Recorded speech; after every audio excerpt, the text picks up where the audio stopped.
तो भाई संबरासुर की रसोई घर में मछली गई, इसको प्रमाण नहीं मानना।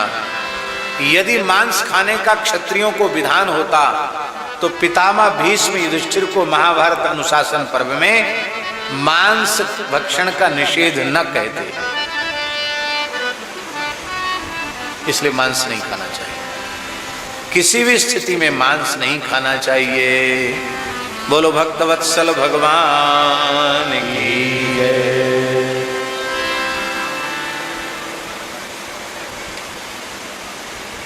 संबरासुर की रसोई घर में जब मछली गई और उस मछली का पेट चीरा गया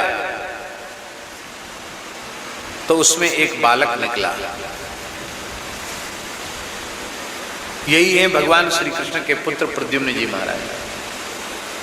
ये प्रद्युम्न जी कामदेव का स्वरूप है और भगवान शंकर की दृष्टि से कामदेव जलकर भस्म हो चुके थे।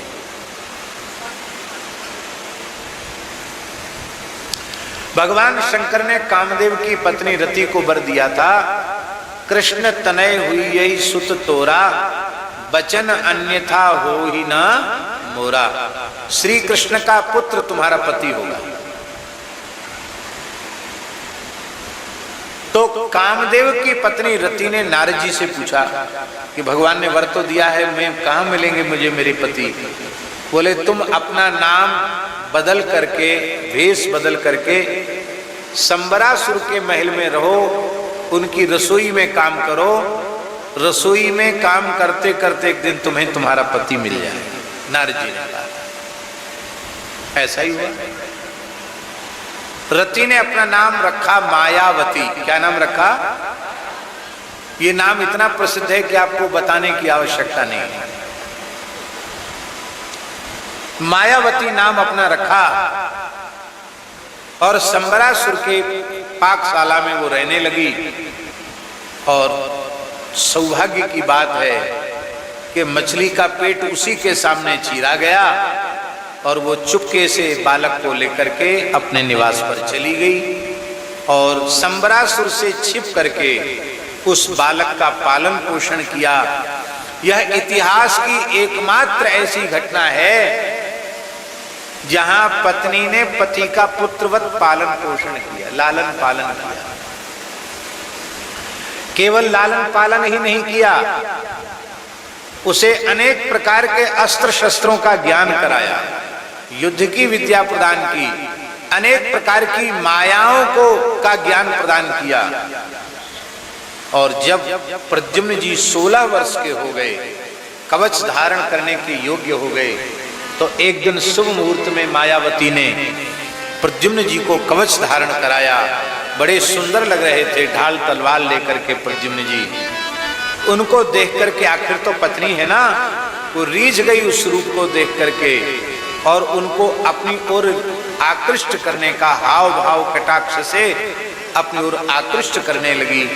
तब प्रद्युम्न जी रोष में क्रुद्ध हो गए और करी दुष्टा, तू मेरी माता होकर मेरे साथ ऐसे हास परिहास और हाव भाव प्रदर्शित कर रही जैसे कोई पत्नी अपने पति की ओर, तू मेरी मां होकर ऐसी कुचेष्टा करती है।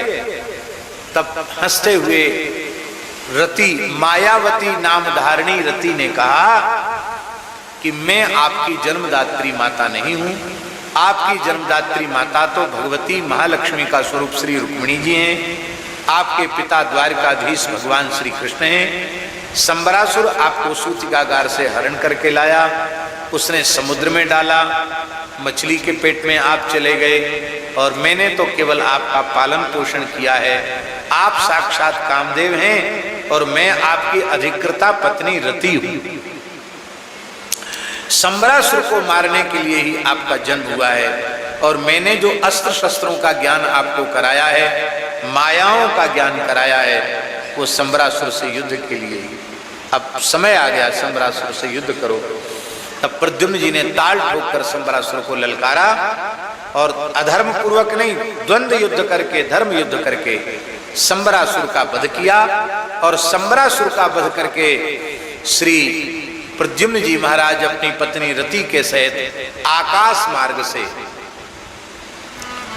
द्वारिका पहुंच गए और भगवान श्री कृष्ण का जो महल है रुक्मिणी जी का, वहां बगीचे में एक सिंहासन पर जाकर बैठ गए। अब महल के जितने कर्मचारी थे सब देखे, कह रहे ये श्री कृष्ण। प्रद्युम्न जी बिल्कुल श्री कृष्ण के स्वरूप में दिखाई पड़ते, बिल्कुल हूबहू। इस बालक को श्री कृष्ण के जैसा स्वरूप कैसे मिल गया, और ये अतीव सुंदरी स्त्री इसके पास में कौन है? रुक्मिणी जी ने देखा तो रुक्मिणी जी का हृदय वात्सल्य से भर गया, रुक्मिणी जी के स्तनों में दूध टपकने लग गया। वे सोचने लगी कि मेरा पुत्र यदि जीवित होता तो इतनी ही अवस्था का होता। भगवान कृष्ण वहीं उपस्थित थे, सब जानते हैं, पर चुप रहे। क्यों? उनके संवाददाता तो, उनके तो ब्रह्मांड विचरण करने वाले पत्रकार, संवाददाता, संदेशदाता देवर्षि नारद जी ने नारद जी का स्मरण किया।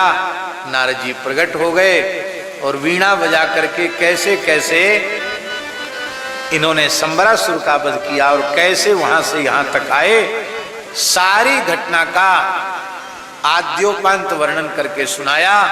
अब तो महल में उत्सव होने लग गया, केवल पुत्र की प्राप्ति का उत्सव। मरा हुआ पुत्र प्राप्त हो गया, वो भी पूरा वीर बन करके प्राप्त हुआ, और ब्याह की भी चिंता नहीं करनी पड़ी, पढ़ाई लिखाई की चिंता नहीं, ब्याह की चिंता नहीं।